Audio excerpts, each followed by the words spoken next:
بسم اللہ الرحمن الرحیم۔ السلام علیکم عزیز طلباء طالبات، امید ہے آپ سب خیریت سے ہوں گے۔ آج کے لیکچر میں ہم نے درخواست کو لکھنے کا مکمل طریقہ جو ہے وہ سیکھنا ہے کہ کوئی بھی درخواست اگر پیپر میں آپ کے پاس آتی ہے آپ نے اس کو کس طرح جو ہے وہ لکھنا ہے۔ یہاں پر جو درخواست کا عنوان ہے درخواست برائے فیس معافی۔ پرنسپل کے نام آپ نے درخواست لکھنی ہے۔ سب سے پہلے درخواست کا آغاز جب ہم کریں گے تو یہ پہلی لائن کے بالکل مارجن لائن کے ساتھ سے آپ نے سٹارٹ کرنا ہے باخدمت جناب پرنسپل۔ اب دیکھیں فیس معافی کی درخواست ہے تو آپ نے پرنسپل کے نام لکھنی ہے۔ پرنسپل کیا ہے؟ ایک عہدہ ہے۔ اگر اسی کی جگہ محلے کی صفائی کی درخواست آ جائے تو پھر آپ کیا کریں گے؟ پرنسپل کی جگہ محلے کی صفائی میں جو عہدے دار ہوگا اس کا نام لکھ دیں گے۔ اس کے آگے اگر ہم فیس معافی کی بات کریں تو باخدمت جناب پرنسپل، کیونکہ عہدہ یہاں پہ پرنسپل ہے۔ آگے ہم نے ادارے کا نام لکھنا ہوتا ہے، یعنی آپ کس ادارے میں درخواست دے رہے ہیں تو یہاں پہ آپ اس ادارے کا نام لکھ دیں گے۔ جس طرح محلے کی صفائی کی درخواست ہوگی تو وہاں آپ کیا کریں گے؟ ہیلتھ آفیسر کے نام درخواست لکھیں گے عہدے میں، اور جو ادارہ ہوگا وہاں پہ آپ نے وہ لکھ دینا ہے۔ اس کے بعد یہاں پر آپ نے پرنسپل کے بعد ایک سکتے کی علامت لگانی ہے، یعنی تھوڑا سا وقفہ آپ نے لیا گورنمنٹ ہائی اسکول کے بعد، پھر آپ کیا کریں گے؟ ایک سکتے کی علامت لگا دیں گے۔ اس کے بعد آپ نے الف ختمہ بے ختمہ جیم، یہ ہماری پہلی لائن آگے، اس کو آپ نے کوشش کرنا پہلی لائن میں ہی کمپلیٹ ہو جائے، یعنی اس کو دوسری لائن میں نہیں لے کر آنا آپ نے۔ اس کے بعد جناب علی لکھنا ہے۔ محترمانہ گزارش ہے کہ میں آپ کے اسکول میں جماعت جس جماعت میں آپ پڑھ رہے ہوں گے اسے پچھلی والی جماعت کا آپ نے ذکر کرنا ہے۔ اگر جماعت 8 کے حوالے سے یہ درخواست لکھ رہے ہیں تو آپ نے لکھنا ہے میں جماعت ہفتم میں یا جماعت ہفتم کا طالب علم ہوں اور میں نے حال ہی میں آپ کے ادارے میں داخلہ لیا ہے، یا اگر آپ نے داخلہ پہلے لیا ہے تو آپ لکھ دیں کہ میں 3 سال سے 4 سال سے آپ کے ادارے میں تعلیم حاصل کر رہا ہوں یا کر رہی ہوں۔ اور جماعت جس جماعت کا آپ نے امتحان پاس کیا یہاں پر جماعت لکھ دیں گے کہ امتحان میں نے اول درجے سے پاس کیا ہے۔ آپ نے اپنی کارکردگی بتانی ہے جس کے لیے آپ کی فیس جو ہے وہ معاف ہو جائے۔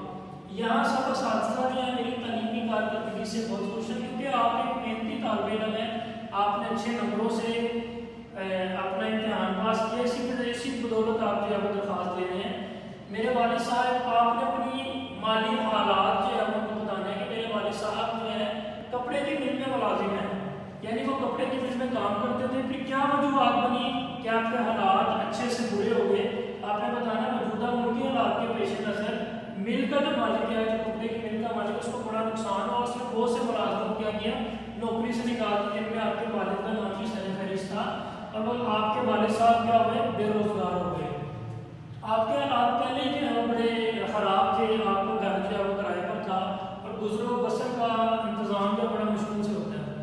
اب آپ نے بیان کرنا ہے کہ جب حالات نوکری کرتے ہوئے برے تھے تو نوکری کے بعد جو مزید ابتر ہو جائیں گے، تو آپ کے پاس نہ گھر میں کرایہ ادا کرنے کے لیے جو ہے وہ پیسے ہیں، نہ ہی فیس ادا کرنے کے پیسے، لیکن آپ کا تعلیم حاصل کرنے کا شوق آپ کو مجبور کر رہا ہے کہ آپ ادارے والے سے درخواست کریں کہ آپ کی فیس کو معاف کر دیں۔ اب اگر آپ کی فیس معاف ہو جائے گی تو آپ اپنی تعلیم جاری رکھ سکیں گے، اگر فیس معاف نہیں ہوگی تو آپ کو کیا کرنا پڑے گا؟ مجبوراً اپنی تعلیم کو چھوڑنا پڑے گا۔ ادارے والے سے درخواست کریں کہ اگر وہ آپ کی فیس معاف کر دیں گے تو آپ ان کو امید دلائیں، یقین دہانی دلائیں کہ آپ بڑے اچھے نمبروں میں اپنا امتحان جو ہے یا باقی جو بھی تعلیم آپ اس ادارے میں حاصل کریں گے بڑے اچھے طریقے سے جو ہے اس کو پرفارم کریں گے، اپنی کارکردگی کو اپنی حاضری کو بہتر بنائیں گے اور آپ ادارے کا نام جو ہے وہ روشن کر سکیں گے۔ اس بنیاد پر آپ کی فیس جو ہے معاف ہو جائے گی۔ ابھی ہم نے بات کی کہ اس پہلی لائن کو آپ نے عہدے کا نام لکھنا ہے، ادارے کا نام لکھنا ہے، کون کون سی علامات استعمال کرنی ہے۔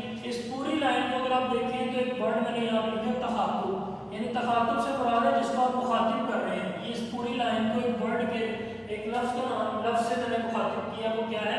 تخاطب، یعنی جس کو آپ مخاطب کر رہے ہیں۔ اور جناب علی کے نیچے جتنی لائن آپ نے لکھی ہیں اس پوری لائن کو ایک نام دیں گے، اس کا نام کیا ہے؟ نفس مضمون۔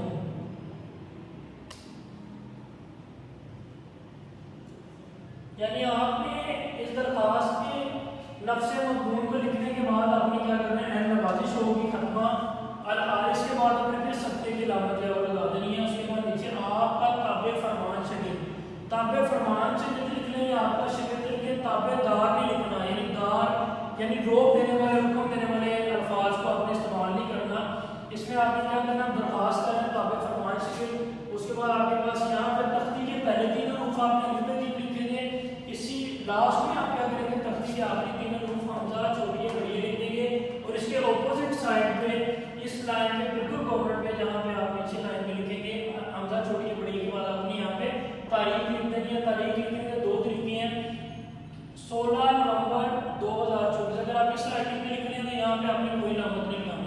کوئی کوما کوئی ختمہ کوئی کچھ بھی نہیں ہے. اگر یہ لکھیں گے تو آپ کے یہاں پہ کوئی علامت نہیں لگے گا. لیکن اگر اس کے علاوہ آپ نیچے میں کاؤنٹنگ میں لکھتے ہیں تو یہاں پہ آپ 16 کے بعد یہاں پہ